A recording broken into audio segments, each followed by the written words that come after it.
ठीक है, तो आज हम लोग शुरू करने वाले हैं पीएच। ठीक है, इस वाले टॉपिक में हम पीएच कैसे कैलकुलेट करते हैं, पीओच कैसे कैलकुलेट करते हैं, वीक एसिड का कैसे कैलकुलेट करना है और स्ट्रॉन्ग एसिड का कैसे करना है। टाइम रहा तो आज हम ये भी देखेंगे जब दो एसिड को मिलाते हैं या दो बेस को मिलाते हैं तो उससे पीएच पे क्या फर्क पड़ता है। ठीक है, तो स्टार्टिंग से हम सारी चीजें आज कवर जो हमने पूरे वीक में पढ़ा है। ठीक है, एक एक करके देखते चलो। अब सबसे पहले यहां समझो, जब मैं पीएच कैलकुलेशन की बात करता हूं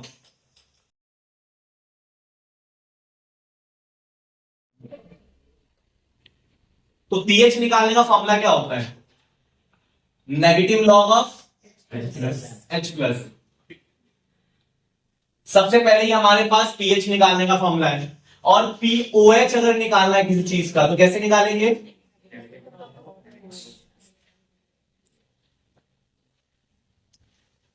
negative log of O H negative ion. देखो यहां समझना, जब भी किसी चीज में P लिखा होगा, यहां पे P लिखा था ना, P का मतलब होता है उसके साथ वाली चीज का नेगेटिव लॉग। क्या होता है, उसके साथ वाली चीज का नेगेटिव लॉग। अगर मैंने तुम्हें कभी बोला कि P के B निकालो, इसका क्या मतलब है, P से समझ जाओ क्या लिखना है, नेगेटिव लॉग लिखना है, और के भी है तो क्या लिख देना, अगर मैं तुम्हें बोलूं कि P के A निकालो, क्या करोगे, नेगेटिव लॉग ऑफ के ए। क्या ये लॉग वाला कंसेप्ट आया समझ। तो P का मतलब होता है पावर, P का मतलब क्या होता है, पावर। तो जब हमें पावर को हटाना होगा तो हम किसका यूज करेंगे, नेगेटिव लॉग का। अब इसमें अलग अलग केस है हमारे पास। अगर हमारे पास कभी कोई स्ट्रॉन्ग एसिड आ जाए या हमारे पास कभी कोई स्ट्रॉन्ग बेस आ जाए, देखो स्ट्रॉन्ग एसिड कोई एक ऐसी चीज होती है, जैसे अभी मैंने रिएक्शन स्टार्ट नहीं किया तो टाइम कितना होगा, जीरो। टाइम अभी हो रहा है हमारे पास जीरो, तो उस समय H प्लस और A नेगेटिव का कंसेंट्रेशन कितना होगा, इसका कंसेंट्रेशन C तो इसका जीरो और जीरो। कुछ देर के बाद टाइम हुआ T, तो हम क्या बोलेंगे उस समय। देखो स्ट्रॉन्ग एसिड का मतलब ही है ऐसा कोई भी एसिड जो अपने पूरे के पूरे H प्लस आयन एक साथ डोनेट कर देता है। बस आया, अगर कोई भी चीज अपने H प्लस आयन एक साथ दे दे तो उसको क्या बोलेंगे, स्ट्रॉन्ग एसिड। तो कुछ देर का इसका कंसेंट्रेशन क्या हो जाएगा, जीरो। तो इन दोनों का कितना हो जाएगा, C और C। अच्छा यहां समझना, ये हमारे पास स्ट्रॉन्ग एसिड था ना, तो मैंने इसका Ka निकाला। क्या निकाला, Ka का मतलब क्या होता है, डिसोसिएशन कांस्टेंट ऑफ एसिड। अगर मैं स्ट्रॉन्ग एसिड के लिए निकाल रहा हूं तो स्ट्रॉन्ग एसिड के लिए, वीक एसिड के लिए निकालता तो वीक एसिड के लिए। तो Ka कैसे निकालते हैं, कंसेंट्रेशन ऑफ प्रोडक्ट की power stoichiometric coefficient, concentration of reactant की पावर स्टोइकोमेट्रिक कोफिशिएंट। अब यहां से गौर से देखते हैं, प्रोडक्ट क्या है, H प्लस और A नेगेटिव। बेटा किसी को उतारना नहीं है, सबका ध्यान यहां होना चाहिए। ठीक है, H प्लस और A नेगेटिव, और नीचे क्या लिखेंगे, कंसेंट्रेशन ऑफ H, क्योंकि रिएक्टेंट हमारा ये है, प्रोडक्ट हमारे ये दोनों है। अब इनकी वैल्यूज को पुट कर देते हैं जल्दी हम। इसका क्या था, C इंटू सी अपॉन इसका कंसेंट्रेशन, एक मिनट, C इंटू सी। अच्छा यहां देखो एक चीज समझना, जब मैंने यहां पे Ka निकालना आ गया कि Ka कैसे निकालते हैं, ये हमारे पास फॉर्मूला हो गया Ka का। अब यहां गौर करना, जब भी हमारे पास कोई एसिड दिया हो, स्ट्रॉन्ग एसिड, क्या दिया हमारे पास, स्ट्रॉन्ग एसिड दिया। अच्छा गौर करना, यहाँ पे H प्लस क्या है, C, A नेगेटिव है C, और H कितना हो गया कुछ देर के बाद, जीरो। इसका मतलब इसका Ka क्या होने वाला है, सोचो। अगर मैं जीरो से किसी नंबर को मल्टीप्लाई करूं और एक नंबर आ जाए, ऐसा हो सकता है, क्योंकि जीरो से अगर कोई नंबर टकराता है तो जीरो हो जाता है। इसका मतलब अगर मैं किसी नंबर को जीरो से डिवाइड करूं तो उसकी वैल्यू क्या होगी, इंफिनिटी। इसका ये मतलब है कि डिसोसिएशन कांस्टेंट स्ट्रॉन्ग एसिड का क्या होता है, इंफिनिटी होता है। मतलब स्ट्रॉन्ग एसिड के लिए Ka क्या है, कोई टर्म ही नहीं। समझ आया, कभी भी अगर हमें डिफाइन करना है तो स्ट्रॉन्ग एसिड के लिए Ka को हम डिफाइन नहीं करेंगे। अगर बाई चांस एग्जाम में आ गया तो लिख सकते हो Ka क्या होगा, स्ट्रॉन्ग एसिड के लिए इंफिनिटी होगा। अब यहां समझना, अगर मेरे पास कोई स्ट्रॉन्ग एसिड है, उसमें केस वन लिया मैंने। केस वन मतलब मैं कैसा ले रहा हूं, मोनोबेसिक। कैसा एसिड ले रहा हूं, मोनोबेसिक एसिड। मोनोबेसिक एसिड का मतलब होता है कोई एक ऐसा एसिड जो कितने H प्लस आयन दे, एक H प्लस आयन दे। अगर किसी ने एक H प्लस आयन दे तो क्या बोलेंगे हम, मोनोबेसिक। इस केस में H प्लस का जो कंसेंट्रेशन होता है वो किसके इक्वल होगा, कंसेंट्रेशन ऑफ HAK, किसके बराबर होगा, कंसेंट्रेशन ऑफ HAK। ये पहली बात आई समझ। अगर हमारे पास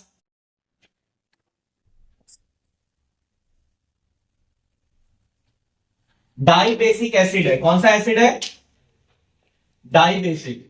डाई बेसिक का मतलब जो कितने से आयन दे, कितने H प्लस दे, दो H प्लस आयन दे। तो उसके लिए क्या लिखेंगे हम, H2A से क्या बनेगा, 2H प्लस और A नेगेटिव। तो यहां पे H प्लस का कंसेंट्रेशन क्या होगा, 2 times into concentration of acid. जो भी तुम्हें एसिड का कंसेंट्रेशन दिया होगा उसको किससे मल्टीप्लाई कर देना, 2 से। तो तुम्हें क्या मिल जाएगा बेटा, H प्लस मिल जाएगा। अगर मैं केस 3 की बात करूं, जब कैसा एसिड हो हमारे पास, ट्राई बेसिक, कैसा हो, ट्राई बेसिक। तो ट्राई बेसिक लिए क्या लिखेंगे, H3A, 3H प्लस और 1 A नेगेटिव। तो यहां पे H प्लस कैसे निकालेंगे, 3 से मल्टीप्लाई कर देंगे किसको, कंसेंट्रेशन ऑफ एसिड को। क्या हम H प्लस निकाल चुके हैं। अब जैसे मैंने H प्लस निकाला, मैं क्या निकाल सकता हूं इनका, pH, negative log of H plus, pH negative log of, pH negative log of, क्या इतनी बात आई समझ। अब अगर देखो, अगर तुम ये एक्सपेरिमेंट एट रूम टेम्परेचर पे कर रहे हो, किस पे कर रहे हो, रूम टेम्परेचर पे। कितना होता है रूम टेम्परेचर, 25 डिग्री सेल्सियस। अगर ये एक्सपेरिमेंट रूम टेम्परेचर पे किया जा रहा है तो हम बोल सकते हैं कि पीएच प्लस पीओएच जो होगा किसके इक्वल होगा, 14 के। तो अगर मैंने पीएच निकाला तो क्या पीओएच में यहां से निकाल सकता हूं, बोलो निकाल दोगे, कैसे करोगे, तीनों केस में निकालना कैसे करेंगे, पीओएच 14 माइनस पीएच, इस फॉर्मूले से हम कर देंगे। बोलो यहां तक सारी बातें समझ। तो क्या पहला कंसेप्ट आया समझ, क्या किसी स्ट्रॉन्ग एसिड का तुम पीएच निकाल सकते हो। अच्छा, ये वैलिड कब तक है, ये कंसेप्ट मैं कब तक लगा सकता हूं, इसके लिए एक स्टार बॉक्स बना लेते हैं। ये सारा कंसेप्ट मैं तब तक लगा सकता हूं जब तक मेरे पास क्या ना हो, एक्वस एसिड ना हो, तब मैं ये लगा सकता हूं, पहली बात। और दूसरी बात मैं ये लगाऊंगा कि जो एसिड का कंसेंट्रेशन है वो 10 की पावर -6 टू 10 की पावर -7 नहीं है, समझ गए। जब तुम्हारे पास 10 की पावर -4 आ जाए, -3 आ जाए, -2 आ जाए, -1 आ जाए या उससे बड़ी वैल्यू आए, तभी तुम ये कंसेप्ट लगाओगे। ये कंसेप्ट कब लगाना है, तो समझ आया, ये कंसेप्ट हमें कब लगाना है, जब हमारे पास एसिड का कंसेंट्रेशन कितना हो, मोर देन या इक्वल टू 10 की पावर -5 हो या 6 के अप्रॉक्स। ठीक है, आइए राउंड अप करना आया, थोड़ा समझ आया। जब भी हमारे पास एसिड का कंसेंट्रेशन 10 की पावर -5 से ज्यादा है या उसके इक्वल है तो हम ये कंसेप्ट लगाएंगे। बट अगर 10 की पावर -5 से कम है तब मैं ये कंसेप्ट नहीं लगाऊंगा, इसलिए मैं अलग से तुम्हें पढ़ाऊंगा। क्या ये सारी टॉपिक आए समझ। अब हम 4-5 सवाल करेंगे इस टॉपिक के ऊपर और सबको बोर्ड पे ही आंसर देना है। ठीक है, कुछ मैं लॉग की तुम्हें ट्रिक सिखाऊंगा और साथ साथ तुम्हें आंसर देते जाना है। ठीक है, ये कंसेप्ट क्लियर हुआ, बताओ किसी को कुछ पूछना है इस टॉपिक से। देखो यहाँ देखो, बातें नहीं बेटा, आवाज नहीं। अब यहाँ ध्यान दो, अब क्वेश्चंस करें इस टॉपिक पे कुछ। जैसे अगर तुम्हें बोल दिया गया, तुम्हारे पास केस 1 का क्वेश्चन ले रहा हूं मैं, तभी तुम्हारे पास क्या दे, पहले गौर करना है क्वेश्चन में कौन सा एसिड दिया है, स्ट्रॉन्ग एसिड है या वीक एसिड है, पहला ये लगाना। दूसरा चीज चेक करना है, स्ट्रॉन्ग और वीक चेक करने के बाद ये कौन सा है, मोनोबेसिक है, डाई बेसिक है या ट्राई बेसिक है। जैसे अभी तुम्हें क्वेश्चन दिया गया, फाइंड पीएच ऑफ 10 की पावर -2 मोलर HCl। तो पहले मैं क्या चेक करूंगा इस क्वेश्चन में कि एसिड कौन सा है, ये स्ट्रॉन्ग है या वीक है। मैं तुम्हें एक टेबल दे दूंगा तो उसमें मैं कुछ याद नहीं करना, बस तुम्हें वीक के 3 नाम याद कर लेने हैं, उस 3 को छोड़कर सारे क्या होंगे, स्ट्रॉन्ग। ये क्लियर हुआ। ये कैसा एसिड है, स्ट्रॉन्ग है, पहले ये चेक कर लो। फिर चेक करो कंसेंट्रेशन, ये 10 की पावर -5 से बड़ा है या छोटा है, बड़ा है। 10 की पावर -5 से बड़ा हुआ, ठीक है, -2, ठीक है। ये अब चेक कर लिया। अब तुम लगाओ डायरेक्ट फॉर्मूला, पीएच कैसे निकालते थे, negative log of H plus, pH equal to negative log H plus, क्या लिखूंगा 10 की पावर -2। और कुछ नहीं करना, डायरेक्ट जो तुम्हें यहां पावर दिख रही है वही क्या होगा, इसके लिए हमने ट्रिक बना ली है कि जब भी हमें पीएच निकालना हो और नेगेटिव लॉग 10 की पावर समथिंग हो कुछ भी, तो बेटा उसका पीएच क्या होगा, ए के बराबर होगा। किसके बराबर होगा, ए के। ट्रिक बन गई। बस पावर देख लो और वैल्यू लिख दो, पावर देख लो और वैल्यू लिख दो। ये समझ आया नहीं है?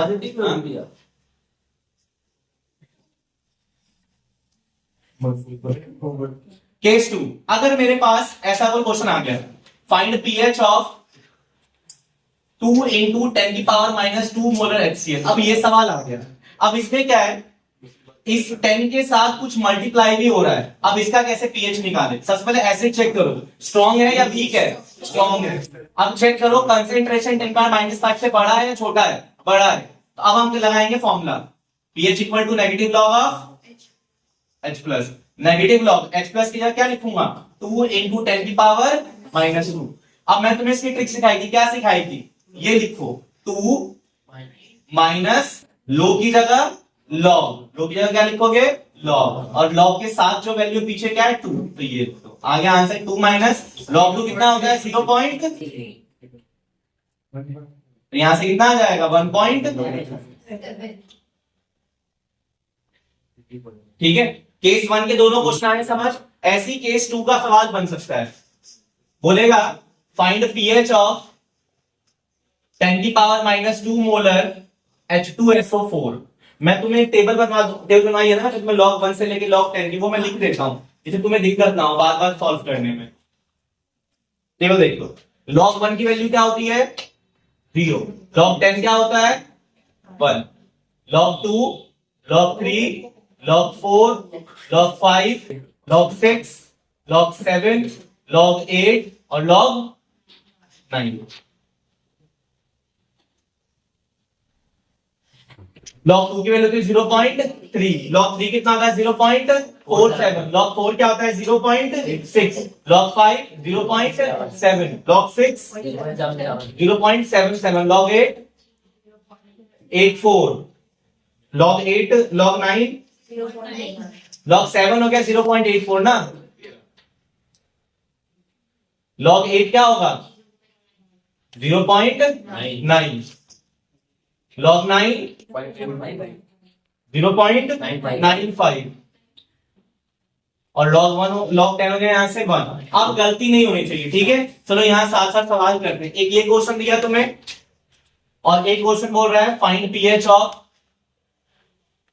2 इंटू 10 की पावर -2 मोलर H2SO4। गौर करो, क्या H2SO4 एक स्ट्रॉन्ग एसिड है या नहीं है? स्ट्रॉन्ग एसिड है। पहली चीज, कंसेंट्रेशन या 10 पावर -5 से ज्यादा है, हाँ ज्यादा है, तो बस जो सिखाया वो लगा दो इसमें। सबसे पहले क्या करना, जब भी तुम्हारे पास डाई बेसिक आ जाए पहले H प्लस निकाल लो। क्या सिखाया था, जो कंसेंट्रेशन एसिड का दे रखा हो उससे किससे मल्टीप्लाई करना, 2 से। निकल गया।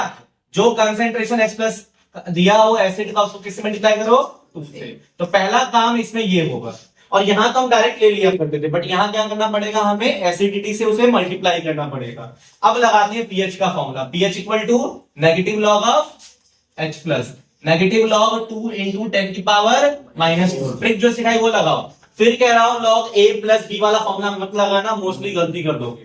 पीछे से शुरू करो, क्या लिखा है 2, क्या लिखा है, क्या लिखा है लो मतलब लॉग, उसके पीछे वैल्यू क्या है, बस log 2 की वैल्यू क्या होती है, कितना आ गया, इस पे आते हैं, मल्टीप्लाई कर लिया 4 इंटू 10 की पावर -2। निकालो pH equal to negative log of H plus, value देखो, वैल्यू लिख लो यहाँ पे माइनस लॉग 4 इंटू 10 की पावर -2।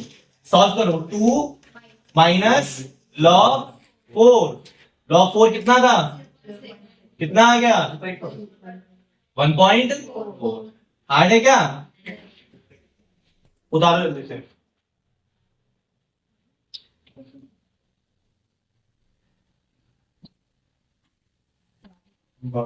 चलो यहां देखो, अगर हमारे पास एक, आप वाटर की कहानी सुनो।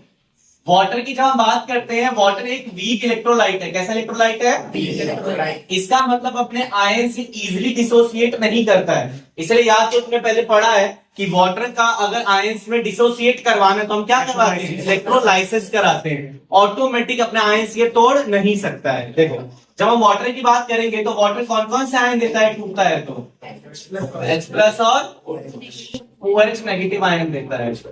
इसमें कोई डाउट है नहीं है। अब यहां समझना, अगर मुझे इसका के इक्विलिब्रियम कांस्टेंट निकालना तो कैसे निकालूंगा? Concentration of H plus concentration of OH negative upon concentration of water. अब मैंने क्या करा, इस इक्विलिब्रियम कांस्टेंट को किससे मल्टीप्लाई कर दिया? वाटर से। तो हमारे पास क्या आ गया? H प्लस और OH नेगेटिव का कंसेंट्रेशन। क्या ये आ रहा है समझ? बेटा जब हम इक्विलिब्रियम कांस्टेंट को वाटर से मल्टीप्लाई करते हैं तो हमारे पास नया टर्म आता है, क्या बोलते हैं? KW। क्या बोलते हैं? KW। और KW कैसे निकाला जाता है? Concentration of H plus into concentration of KW। इसको बोलते हैं आयनाइजेशन कांस्टेंट ऑफ वाटर। क्या बोलते हैं? Ionisation constant of water. और इसकी वैल्यू क्या होती है? 10 की पावर -14। बोलो कितना आया? 10 की पावर -14। अच्छा यहां समझना, अगर ये 10 की पावर -14 है तो H प्लस और OH नेगेटिव क्या कंसेंट्रेशन क्या होगा? इसका मतलब इसकी वैल्यू क्या होगी? 10 की पावर -7। और ये एक्सपेरिमेंट हम कब करते हैं? जब एट रूम टेम्परेचर। क्या किया जाता है? कितना होता है वो? अगर यही सेम एक्सपेरिमेंट मैं 90 डिग्री सेल्सियस पे कर दूं या 60 डिग्री सेल्सियस पे कर दूं तो KW की वैल्यू क्या हो जाएगी? चेंज हो जाएगी। अब जब भी हमें पीएच स्केल बनाना होता है, क्या बनाना होता है?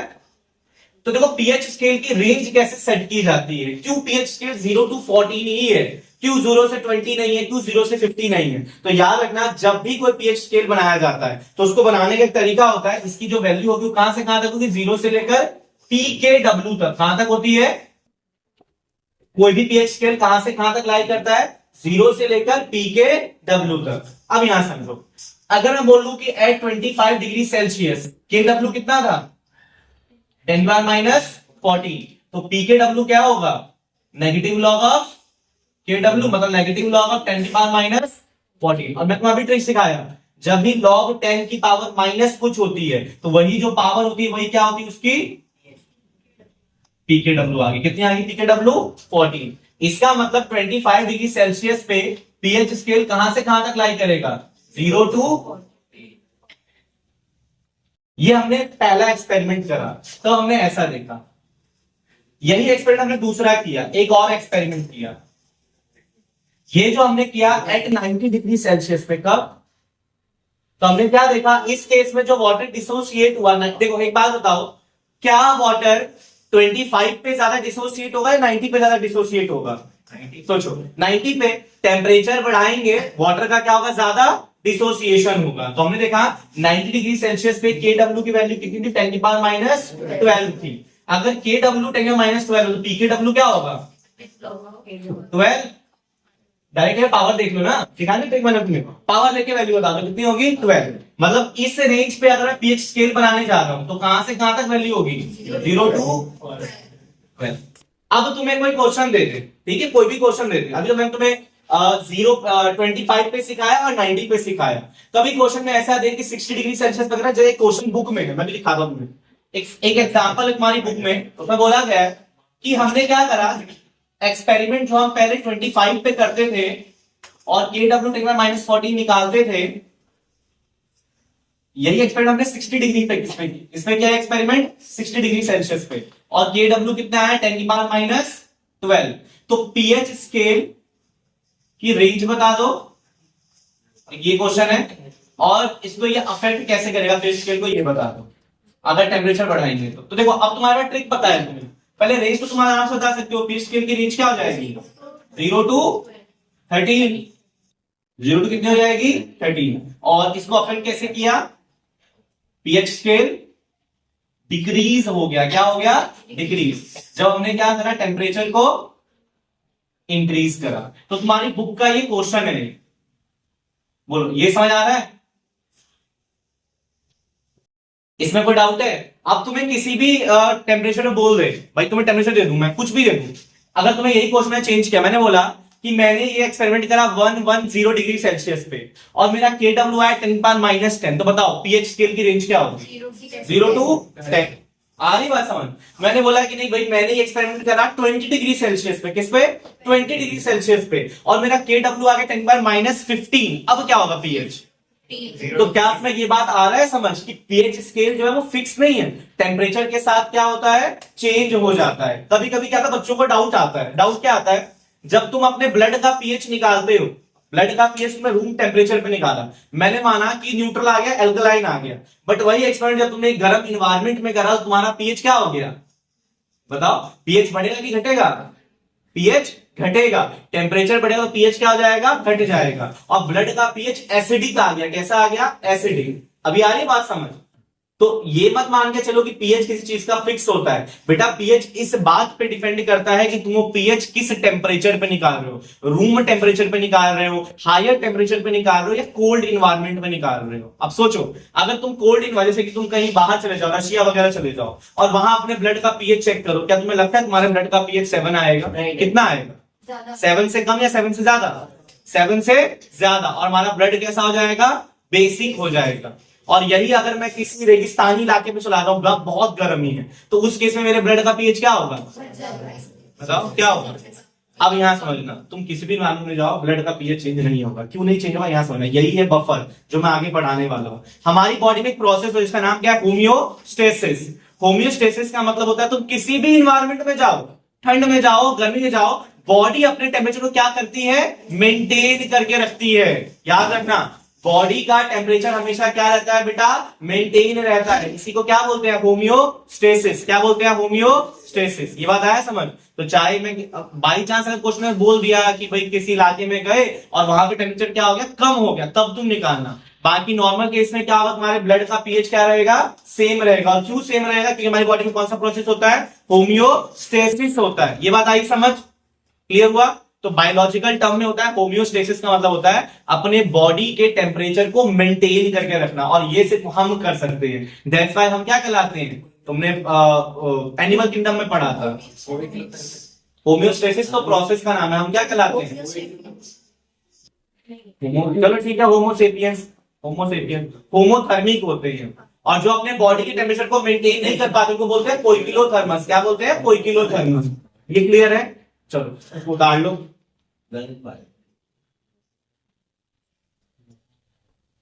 अरे बंद कर दे इसको।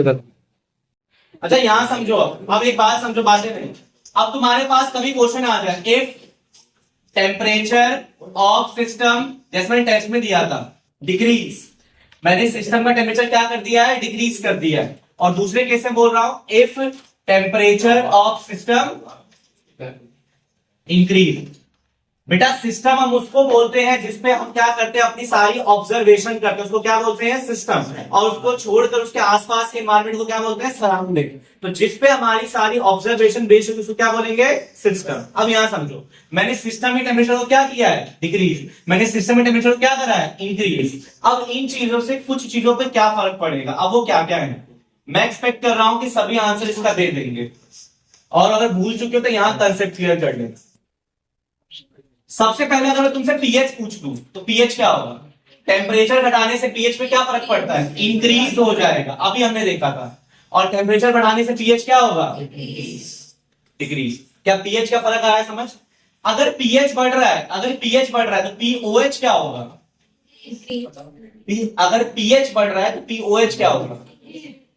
डिक्रीज होगा, इंक्रीज होगा।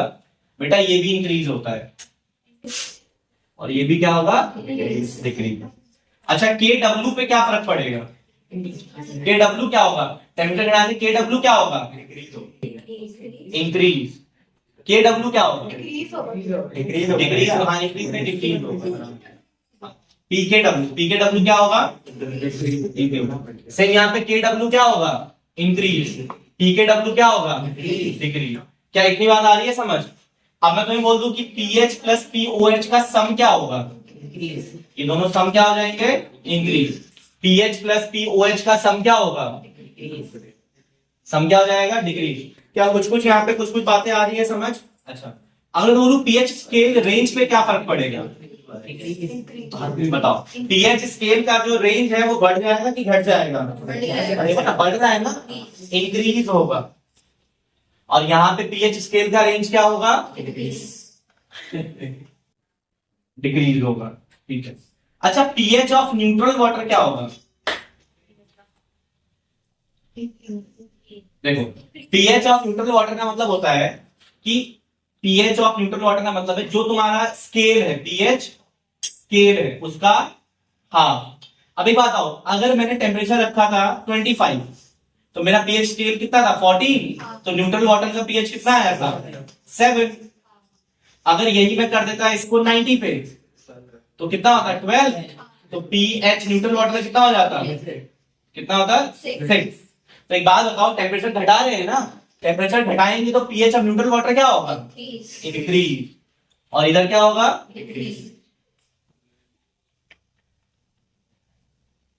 बोलो, क्या ये सारी चीजें आ रही है समझ? अच्छा, इक्विलिब्रियम कांस्टेंट पे क्या फर्क पड़ेगा? इक्विलिब्रियम कांस्टेंट पे बताओ, इक्विलिब्रियम कांस्टेंट पे क्या फर्क पड़ेगा? Equilibrium constant temperature directly proportional होती है, टेम्परेचर के डायरेक्टली प्रोपोर्शनल है। टेम्परेचर घटाओगे इक्विलिब्रियम कांस्टेंट भी क्या हो जाएगा? डिक्रीज हो जाएगा। यहाँ पे इक्विलिब्रियम कांस्टेंट क्या होगा? ठीक है। अल्फा पे क्या फर्क पड़ेगा? Degree of dissociation. अगर टेम्परेचर कम है तो कम आयंस टूटेंगे, तो अल्फा क्या होगा? डिक्रीज। इधर अल्फा क्या होगा? क्या ये सारी चीजें आ रही है समझ? कुछ पूछना है यहाँ तक बताओ। चलो ये उतार दो। क्लियर है? चलो यहाँ समझो। अब यहाँ देखो, अब यहाँ देखना, जितना ज्यादा H+ कोई एसिड देगा उसका एसिडिक स्ट्रेंथ क्या होगा? उतना ज्यादा होगा। जिसका जितना ज्यादा H+ का कंसेंट्रेशन उसकी एसिडिक स्ट्रेंथ क्या होगी? उतनी ज्यादा। और उसका पीएच क्या होगा? उतना ही कम। मतलब H और pH एक दूसरे क्या इनवर्सली प्रोपोर्शनल है। ठीक है। और उसका pOH क्या होगा? ज्यादा। क्या होगा? ज्यादा। जिस सॉल्यूशन का pH ज्यादा होगा उसका pOH क्या होगा? कम। जिस सॉल्यूशन का pH कम होगा उसका pOH क्या होगा? ज्यादा। अगर किसी के अंदर H+ कम है उसकी एसिडिक स्ट्रेंथ क्या हो जाएगी? कम। अच्छा, OH नेगेटिव से लेते हैं। अगर किसी का OH नेगेटिव किसी सॉल्यूशन में ज्यादा है, मतलब वो सॉल्यूशन क्या है? उसकी बेसिक स्ट्रेंथ इंक्रीज होगी। उसका पीओएच क्या होगा? डिक्रीज। पीएच क्या होगा? इंक्रीज। इससे हमें ये समझ आ रहा है जिस सॉल्यूशन का पीएच ज्यादा होता है वो क्या होगा? ज्यादा बेसिक। और जिस सॉल्यूशन का पीओएच ज्यादा होगा वो क्या होगा? ज्यादा एसिडिक। क्या ये चीज क्लियर है? अगर मैं तुम्हारे सामने दो सॉल्यूशन लिख दूं, एक सॉल्यूशन 1 एक सॉल्यूशन 2, मैंने तुम्हें बोला भाई इस सॉल्यूशन का पीएच जो है वो 7 है और इस सॉल्यूशन का पीओएच जो है वो 14 है, तो बताओ दोनों में से ज्यादा एसिडिक कौन होगा? सॉल्यूशन 1। अब बच्चे क्या करते हैं? गलती करते हैं, वो सोचते हैं कि पीएच से हमें एसिडिक स्ट्रेंथ देखना ही। मैं तुम्हें इसलिए ट्रिक बताई है भाई, पीओएच जिसका ज्यादा उसका H+ ज्यादा, मतलब उसकी एसिडिक स्ट्रेंथ ज्यादा। इसका मतलब ज्यादा एसिडिक कौन होगा? और इसका पीएच कितना होगा? 0। इसका पीओएच कितना होगा? 7। मतलब पीएच भी 7 पीओएच भी 7, मतलब ये सॉल्यूशन क्या होगा? क्लियर हो गया? तो समझ आया? तो कंफ्यूज नहीं होना, पीएच और पीओएच देके तुम्हें देखो, पीएच से सब कंपेयर कर लेते हैं। पीएच तुम्हें देते दो सॉल्यूशन का, एक का 3 एक का 5, ज्यादा एसिडिक कौन है? 3 बात। बट अगर यही कंफ्यूजन कब आती है? तो पीओएच की वैल्यू आती है। जैसे अगर ये क्वेश्चन तुम्हें दे देते हैं, पीओएच एक सॉल्यूशन का है 3, पीओएच दूसरे सॉल्यूशन का है 9, ज्यादा एसिडिक कौन? 9 वाला। यही बच्चे गलती करते हैं। अभी तुम्हें क्लियर हो गया? पीओएच क्या होगा? H+ से डायरेक्टली प्रोपोर्शनल होगा। तो सिर्फ पीएच से नहीं, हम पीओएच देखकर भी बता सकते हैं। पीएच कम एसिडिक, पीओएच ज्यादा एसिडिक। तो यहां पे मैं लिख देता हूं, पीएच जिसका कम वो एसिडिक, पीओएच जिसका ज्यादा वो भी क्या होगा? एसिडिक होगा। ये बात आ गई समझ? और इसका उल्टा कर दो तो किसके लिए बन जाएगा? बेसिक के लिए। जिसका पीएच ज्यादा वो बेसिक, जिसका पीओएच कम वो बेसिक। आगे बढ़े। अब थोड़ा बात करते हैं एक्वस सॉल्यूशन की। इसकी बात करेंगे हम एक्वस सॉल्यूशन की, जब वहां पे वाटर लिया जाता है। एक्वस सॉल्यूशन होता है एक ऐसा एसिड जिसको तुमने डाइल्यूट कर दिया है। क्या कर दिया है? डाइल्यूट। उसके अंदर तुमने क्या मिक्स कर दिया है? वाटर। क्या मिक्स कर दिया है? वाटर। देखो अब यहां समझ। अभी मैंने तुम्हें एक कहानी बताई थी जहां वाटर क्या था? एक वीक इलेक्ट्रोलाइट था। हम वाटर को क्या कंसीडर करते हैं बेटा? वीक इलेक्ट्रोलाइट करते हैं। अगर ये वीक इलेक्ट्रोलाइट है, थोड़ा यहां समझना, जब मैं वाटर ले रहा हूं तो वाटर टूटेगा कौन से आयन में, H प्लस में और OH नेगेटिव में। मैंने बोला जब टाइम 0 था तो इसका कंसेंट्रेशन कितना था, मोल्स बाय वॉल्यूम। उस समय ये दोनों क्या होंगे, 0 और 0। क्या हम वाटर के मोल्स निकाल सकते हैं, given mass upon molar mass. अगर मुझे मोल्स निकालना, क्या करूंगा, गिवन मास अपॉन क्या लूंगा उसका मैं, मोलर मास। ऐसे मैं मोल्स निकाल सकता हूं, ठीक है। तो इसका गिवन मास मैंने बोला 18 है, ठीक है। और वॉल्यूम कितना लेते हैं इसका, यहां देखते, एक मिनट। अगर मैं इसकी बात करूं तो इसका कंसंट्रेशन क्या मान लिया मैंने, C। क्या मान लिया, C। अब ये एक वीक इलेक्ट्रोलाइट है ना, तो क्या पूरा का पूरा ये पानी डिसोसिएट हो जाएगा, नहीं। तो इसमें से कितना निकलेगा, C माइनस C अल्फा। सिखाया था ना बेटा, जब भी तुम्हारे पास कोई वीक इलेक्ट्रोलाइट होता है तो उसके कंसंट्रेशन से कितना निकालते हैं, C अल्फा निकालते हैं। और ये अल्फा क्या है, डिग्री ऑफ डिसोसिएशन। तो ये कितना बनेगा, C अल्फा और C अल्फा। क्या ये बात आ रही है समझ। तो अगर मुझे वाटर का डिसोसिएशन कांस्टेंट लिखना है तो क्या लिखूंगा मैं, C square alpha square C minus C alpha. यहां से C को कॉमन में क्या बनेगा, C alpha square 1 minus alpha. और मैंने तुम्हें सिखाया था जब भी डाइल्यूशन 5% से कम होता है, कितने परसेंट से कम होता है, 5% से कम या 5% के इक्वल होता है, उस केस में हम क्या बोलेंगे, जो के वाटर होगा किसके इक्वल होगा, C अल्फा स्क्वायर के। बोलो ये बात आ रही है समझ। जब मैं वाटर की बात करता हूं, यहाँ पे वाटर की बात करता हूं, तो एक चीज यहाँ पे बहुत अच्छी है कि जो C अल्फा होता है वो कितना होता है, 10 की पावर -7। ये भी कितना होगा, 10 की पावर -7। ये बात आ रही है समझ। तो वाटर के केस में अगर तुम्हें बोला जाए, वाटर के केस में तुम्हें बोला जाए कि भाई H प्लस का कंसेंट्रेशन बताओ, तो कितना बोलोगे, 10 की पावर -7। कितना होता है, 10 की पावर -7। ये बात याद रहेगी। ये मैंने तो थोड़ा वीक इलेक्ट्रोलाइट का आइडिया देते, मैं दोबारा पढ़ाऊंगा वीक इलेक्ट्रोलाइट की कहानी, बट वाटर का याद रखो। वाटर में H प्लस का कितना कंसेंट्रेशन होता है, 10 की पावर -7। अगर तुम्हें क्वेश्चन दे दिया जाए, फाइंड द pH ऑफ 10 की पावर -2 मोलर HCl जो कैसा है, एक्वस है। तो यहां पे क्या समझ आ रहा है कि यार ये HCl अकेला नहीं है, इस HCl से ज्यादा क्या लिया होगा, वाटर लिया होगा ना। और वाटर नेगेटिव में क्या बनेगा, H3O पॉजिटिव और Cl नेगेटिव। अब यहां समझना यार, यहां जो कंट्रीब्यूशन है H प्लस का वो इसका भी है और इसका भी है। भाई इसने कितना H प्लस दिया होगा HCl में, और इसने कितना दिया होगा, ये तो फिक्स हो जाएगा -7। अब थोड़ा यहां समझना, जब मुझे pH निकालना होगा, मैं तुमसे बोलूं कि भाई H प्लस का मुझे वैल्यू बता दो, क्या बोलोगे, H प्लस कितना कंसेंट्रेशन है, 10 की पावर -2 प्लस 10 की पावर, क्योंकि भाई -7 किसने दिया, वाटर में, और 10 में -2 किसने दिया, HCl में। बट यहां समझो 10 की पावर -2 का मतलब 1/100, और 10 की पावर -7 का क्या मतलब है, ये वैल्यू तुम गौर से देखो, इस वैल्यू के बहुत छोटी नहीं है। अगर तुम 1 रुपए में 0.00005 प्लस कर दो कोई फर्क पड़ेगा, या माइनस कर दो कोई फर्क पड़ेगा, नहीं पड़ेगा। इसलिए हम क्या बोलते हैं कि जब कंसेंट्रेशन एसिड का कंसेंट्रेशन जब तक 10 की पावर -6 टू 10 की पावर -8 में लाई ना करे, तब तक तुम्हें वाटर को क्या करना है, नेग्लेक्ट कर देना है। वाटर को क्या करना है, नेग्लेक्ट। तो यहां पे तुम ऐसे pH नहीं निकालोगे, pH कैसे निकालोगे, डायरेक्ट pH इक्वल टू 2। आई बात समझ। तो वाटर कंसीडर कब किया जाएगा, जब वैल्यू कहां से कहां तक लाई करेगी, एसिड का कंसेंट्रेशन 10 -6 टू 10 -8 में। जैसे ये क्वेश्चन देखो, फाइंड pH ऑफ 10 की पावर -8 मोलर HCl। ये ट्राई करो, ये कैसे करें, इसको करो। अब तुम अपने तरीके से करते जो सिखाया था। अच्छा ये एक्वस है, ये भी ध्यान देना। तो तुम क्या करते, तुम डायरेक्ट क्या लिखते, pH इक्वल टू 8, और ये क्या होता, रॉन्ग। क्यों रॉन्ग होता, क्योंकि अब अगर तुम गौर करो तो HCl प्लस H2O है, इसका कंसेंट्रेशन -8, इसका कंसेंट्रेशन, अब ये दूसरे क्या है, सेम है, इक्वल है। अब अगर तुम्हें H प्लस का कंसेंट्रेशन निकालना है तो क्या करोगे, दोनों को ऐड करोगे। ये बात आई समझ या नहीं है।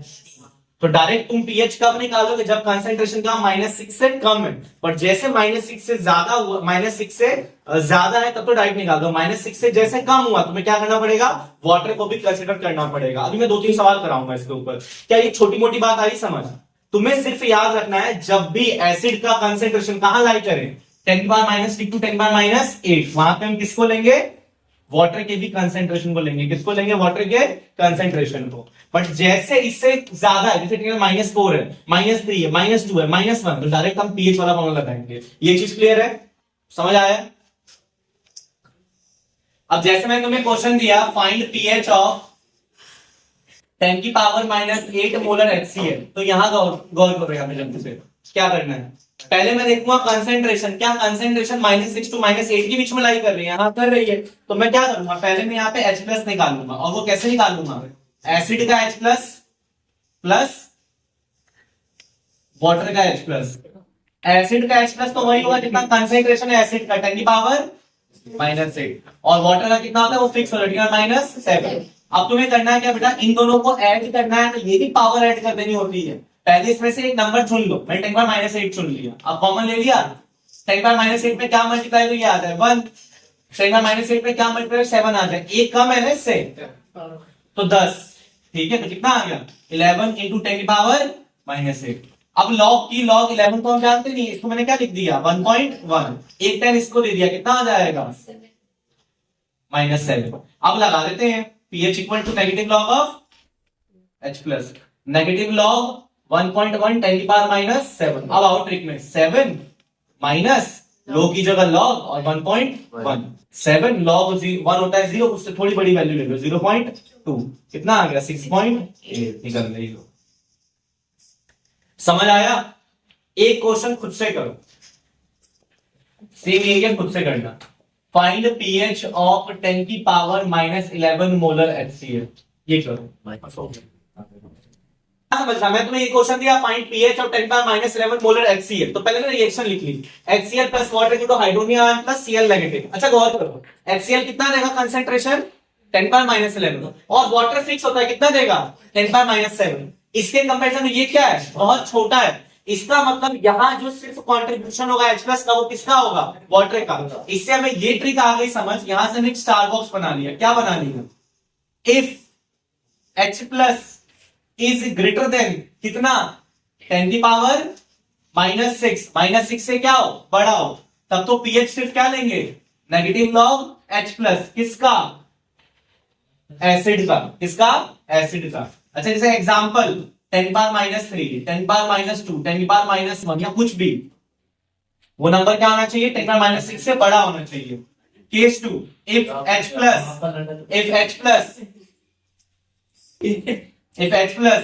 क्या हो, H+ लाई करे कहां से कहां 10⁻⁻6 to 10⁻�8 के बीच में, तब तो हम कैसे निकालेंगे H+ जितना एसिड ने दिया और H+ जितना वाटर का है।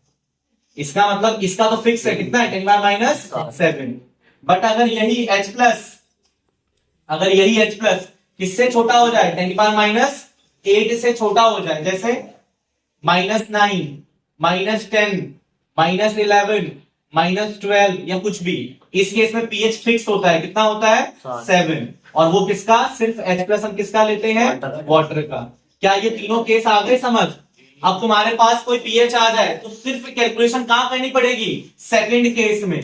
फर्स्ट और थर्ड वाले केस में डायरेक्ट देखकर तुम बता दोगे। क्लियर हुआ, आया समझ? उतार लो इसे। अब यहां सीखो, अब जो हम पढ़ने वाले हैं वीक एसिड और वीक बेस। बेटा वीक एसिड में सारे ऑर्गेनिक एसिड, इनको हम मिनरल एसिड के नाम से भी जानते हैं, जैसे tartaric acid, acetic acid, oxalic acid, formic acid, lactic acid. तुम्हें इन सब में एक बात याद रखनी है, जितने भी ऑर्गेनिक एसिड हैं ETC, ये सब कितने H+ देते हैं, एक H+ देते हैं। उसके बाद एक अलग से याद करो CH3COOH, इसी में आता है, ये लिख दिया मैंने एसिटिक एसिड, बस इसका फॉर्मूला याद कर लेना। ये क्या है, एसिटिक एसिड, और ये कितने H+ देगा, एक। ये तुम्हें याद कर लेना है। सारे ऑर्गेनिक एसिड और कौन सा एसिड, एसिटिक एसिड, कितने H+ देता है, एक। और ये सारे के सारे क्या है, वीक एसिड है। कैसे एसिड है, वीक। अब ये देखो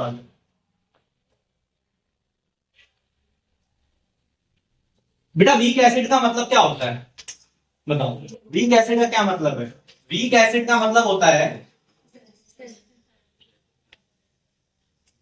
जो अपने आयंस एकदम से नहीं देता, जो अपने आयंस क्या होता है धीरे धीरे होता है, और उसके लिए अल्फा क्या होता है डिफाइन किया जाता है। अल्फा क्या किया जाता है डिफाइन किया जाता है। तो यहां समझना, जैसे मेरे पास कोई एसिटिक एसिड है तो इससे क्या बनेगा CH3COO नेगेटिव आयन और H plus ion, CH3COO negative ion और H प्लस आयन। 5 मिनट बस। जब टाइम 0 है तो इसका कंसंट्रेशन क्या होगा C, ये दोनों क्या होंगे 0 0। जब टाइम आएगा इक्विलिब्रियम का तो ये क्या हो जाएगा C माइनस C अल्फा, ये क्या होगा। अब यहां समझना, अगर जब मैं ये इक्वेशन लिख रहा होता हूं और यहाँ पे 1 होता है, यहाँ पे 2 होता है, यहाँ पे 3 होता, तो बेटा इस स्टोइकोमेट्रिक कोएफिशिएंट को क्या करना होता है मल्टीप्लाई करना होता है। तो अब अगर मैं यहाँ पे Ka लिखूं तो Ka क्या लिखूंगा Ka CH3COO नेगेटिव का कंसेंट्रेशन H प्लस का कंसेंट्रेशन अपॉन एसिटिक एसिड का concentration C square alpha square C minus C alpha. यहां से क्या आ जाएगा C alpha square 1 minus alpha, क्योंकि C मैंने कॉमन लिया इससे काट दिया। अब यहां समझना, ये क्या आ गया हमारे पास Ka आ गया। नॉर्मली क्या होता है जब एसिड की हम बात करते हो टूटता क्या है 5% से कम टूटता है, क्या होता है। अब देखना नॉर्मली जो तुम्हारे क्वेश्चंस आएंगे ना बुक में वो कितना होगा कि सारे एसिड कितना टूटेगा 5% से कम। हर क्वेश्चन में ये रहता है नॉर्मली। इफ बेटा 5% या लेस देन 5% डिसोसिएशन है, उस केस में 1 क्या होगा बहुत बहुत बड़ा होगा किससे अल्फा से, क्योंकि उस केस में जो अल्फा की वैल्यू कितनी रहेगी 0.05 0.04 0.03 या उससे भी कम। तो इस केस में हम क्या कर सकते हैं Ka को डायरेक्ट किसके इक्वल लिख दे C अल्फा स्क्वायर के, तो यहां से अल्फा किसके इक्वल आ जाएगा under root Ka by C। बोलो ये वाला ही समझ। अब मैंने यहां पे तुमसे पूछा कि मुझे बताओ भाई H प्लस का इक्विलिब्रियम पे कितना कंसेंट्रेशन है, क्या बोलोगे देख के बताओ। H प्लस का कंसेंट्रेशन कितना इक्विलिब्रियम पे H प्लस C अल्फा, तो मैं लिखा C अल्फा, और अभी हमने अल्फा निकाला उसकी वैल्यू कितनी आई थी अंडर रूट Ka बाय। अब मैंने C को स्क्वायर में लेके गया अंदर तो बच क्या जाएगा अंडर रूट Ka इंटू, बेटा ये हमारे पास क्या निकल गया H प्लस। अब जैसे मैंने H प्लस निकाला क्या इसका pH निकाल सकता हूं negative log of H plus, मतलब यहां से क्या लगा negative log under root Ka into C। इसमें कोई डाउट है बताओ, यहां तक सारी चीजें क्लियर हो गई। अब यहां देखो, अब इसको सॉल्व कैसे करें। अगर ये पूरी वैल्यू दे दी तो इजीली कर लूंगा मैं, बट अगर मुझे तुम्हें Ka दे दिया और सिर्फ C दे दिया तब कैसे सॉल्व करेंगे, क्योंकि तब तो दिक्कत करेगा रूट में आ गया। अगर रूट में नहीं होता तो लॉग डायरेक्ट सॉल्व कर सकते थे, यहां रूट में आ गया तो कैसे करें। देखो रूट का मतलब होता है किसी भी चीज की पावर कितनी होती है हाफ होती है। अब लॉग सॉल्व जब हम करने जाते हैं तो बेटा ये जो हाफ है इसको आगे लिखते हैं, तो क्या लिखेंगे pH इक्वल टू हाफ को आगे लेके आओ, हाफ आगे ले आया मैं तो ब्रैकेट में क्या बच गया negative log Ka plus negative log C, Kc कहां से C, बेटा लॉग A इंटू बी क्या था लॉग A प्लस बी, तो यहां से कितना आ जाएगा हाफ नेगेटिव लॉग Ka का मतलब pKa प्लस माइनस माइनस कितना, तो ये वैल्यू किसकी आ गई pH की। समझ आया। तो क्वेश्चन में क्या क्या बोलेगा, तो ये बोलेगा H प्लस का कंसेंट्रेशन निकालो, pH निकालो, या तो उसका Ka निकालो, क्या निकालो Ka, नहीं तो उसका pKa निकालो। सारे फॉर्मूले क्लियर हो गए। अगर यही काम हम बेस के भी सेम कर सकते हैं, ये उतार लो पहले। अब अगर मेरे पास कोई वीक बेस है, हमारे पास कोई वीक बेस है, वीक बेस का मतलब BOH। अच्छा वैसे मैं ट्रिक याद रखा है NH4OH एक वीक बेस है, NH3 भी क्या होता है एक वीक बेस होता है। तुम्हारे सिलेबस में ये दो दे रखते हैं, बाकी अगर कुछ है तो मैं ऐड करवा दूंगा, ये दो याद कर लो। ये जब टूटता है तो क्या क्या बनेगा B प्लस OH नेगेटिव। फिर से जब टाइम 0 था इसका कंसेंट्रेशन C था, इसका कंसेंट्रेशन जब टाइम इक्विलिब्रियम का आया तो इसका क्या हो जाएगा, और इसका। अब तुम स्ट्रॉन्ग के वीक एसिड के लिए सीख चुके हो, वही सेम चीज यहां अप्लाई कर दो। तो यहां पे Kb क्या होगा, Kb का मतलब dissociation constant of weak base, dissociation constant of weak base, वो किसके इक्वल आ जाएगा, KB किसके इक्वल आ जाएगा बताओ जल्दी से, C अल्फा के, ये नहीं C अल्फा स्क्वायर के।